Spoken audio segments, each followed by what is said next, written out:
はいどうも始まりましたゆうきのコーヒー大学。本日はラテアートがつぶつぶになってしまう原因について解決していきたいと思います。ほい。僕のチャンネルはバリスタの方が多く見られていると思うんですけども、日常的に日々コーヒーを作っていく上でいつも通りにスチームしていつも通りラテアートをして全てがいつも通りなのに、なぜか今日はラテアートがつぶつぶになってしまうのが早いという日が皆さん経験があると思うんですけども、今日はその原因についてしっかりと解決していきたいと思います。で、結論から言いますと、ラテアートがつぶつぶになってしまう主な原因は水です。水。なぜ水が原因なのかというと、イメージしていただきたいのはスキニーミルクとかローファットミルク、低脂肪ミルクとか通常のミルクよりも脂肪分が少ないミルクを使った時のラテアートを想像してください。その時普段よりもラテアートがしにくい上に分離をするのが早くないですか？実はそれと同じ現象が起きているんです。つまりどういうことかというと、僕らが普通のミルクを使っていたとしても、僕らがコーヒーを作っていく過程の上でいらない余分な水がミルクの中に入ってしまっているということです。その余計な水というのがどこから僕らのミルクに入ってしまうのかというのをこれから解説していきます。それでは実際に今から作ってみて、水が入っているバージョンと水が入っていないバージョンでどれぐらい見た目が違うのかというのを実際にご覧いただきたいと思います。はい。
ラテアートをしていく上で水が入ってしまうタイミングというのは2つあるんですけども、1つ目のタイミングはスチーム中に水が入ってしまいます。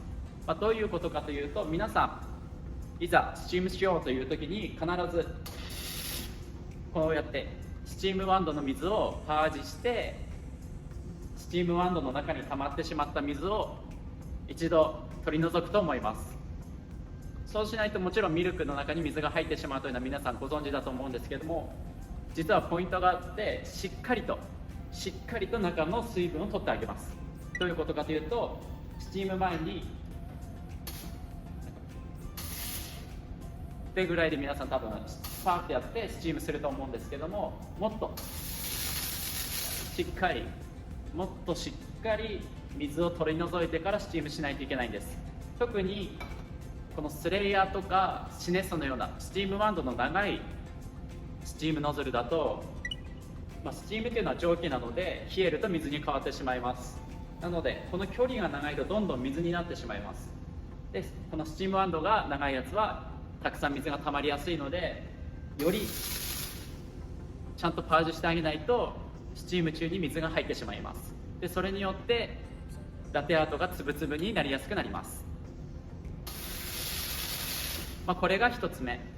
そして2つ目なんですけども、忙しいカフェっていうのはこのようにリンサーと言われるミルクジャグを簡単にリンスしてくれるリンサーというものがついてるんですけども、忙しいカフェというのはこれを使ってどんどん使ったミルクジャグをきれいにしていきます。で、その時にどんどんコーヒーを作っていかないといけないので、例えばこうやってミルクを同時します。同時っていうのは次のミルクを準備します。で、その時に実はこの中に水が溜まっちゃっているんです。どれぐらい溜まっているかというと、こんなに水が溜まっています。一見少しの水の量に見えるかもしれないんですけども、この1杯あたり毎回この水が入っていたとして、あとプラススチームしている時にも水が入ってしまうので、その時の水の量を考えると普通のミルクがどんどん水っぽくなってしまうという原因になります。そして見た目もバブリーになってつぶつぶになってしまう。そしてラテアート自体もやりにくいということなので、今言ったこの2つのポイントに気を配ることによってコーヒーがより美味しくなるし、綺麗にもなるし、安定してつぶつぶにもならないっていう風にウィンウィンウィンの関係になるので、ぜひ今日のポイントを覚えておいてください。で、忙しい時っていうのはガンガン作らないといけないので、こうやってミルクジャグの中に水もたまるし、忙しい時っていうのはこのパージするのもちょっと雑になってしまうので、より水が入ってしまうんですよね。すると忙しい時にどんどんクオリティが下がってしまうということが起こります。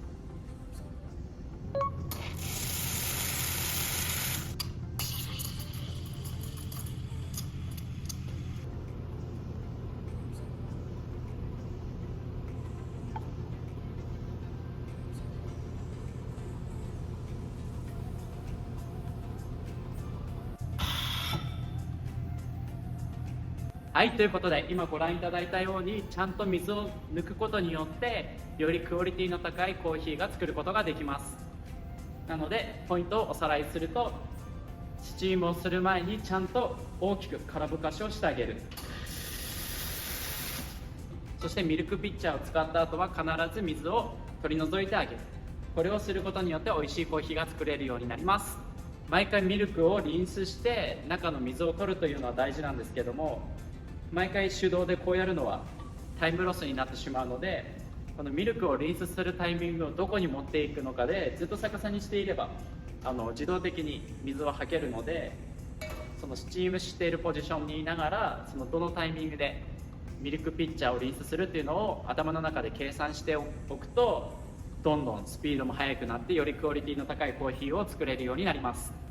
いきなりこのように回していくっていうのは難しいとは思うんですけども、頭の中に知っておくだけでその働き方というのが変わってくるので、ぜひ取り入れてみてください。以上です。今回の動画ではラテアートがつぶつぶになってしまう原因ということで、水というのを取り上げさせていただきました。このように小さいところへの気づきなんですけども、そういう小さいものの積み重ねというのが最終的に大きなものとなって大きな差となって出てくるので、僕の YouTube、僕のコーヒー大学でしっかりと学んで、どんどんストロングなバリスタになっていきましょう。それでは次回の動画をお楽しみに。それではまたお会いしましょう。ではまた。